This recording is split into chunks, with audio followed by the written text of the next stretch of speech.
Let's start out by making a paint palette that'll keep your paint wet for a long time.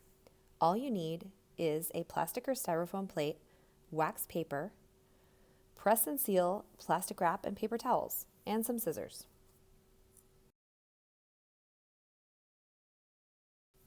Start by getting a piece of wax paper that's about the same size as your plate. You need to cut a circle that'll fit inside of your plate so that you can still cover it up with the press and seal. As you can see, I fold mine and I kind of just cut around the edges so that it's kind of like a snowflake, so that when you open it up, you have a nice round piece of wax paper that fits. You might not get it right the first time, so try again if you mess up. I think I messed up a few times before this. Then you take your paper towel. I like to use brawny, nice thick ones that absorb a lot of water. Dip it in some water or run some water over it so that it is pretty wet. You don't want it to be really dripping, but you want it to be fairly wet.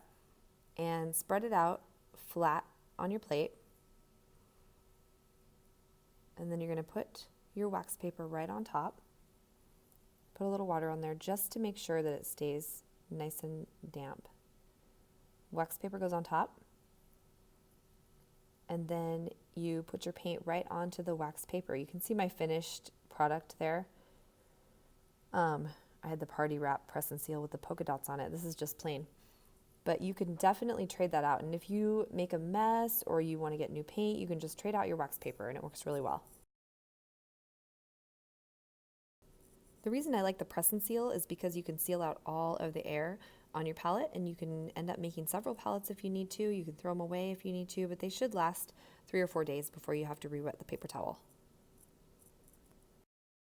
And that's it. Just toss out your wax paper, re-wet your paper towel, and you can add more paint whenever you want.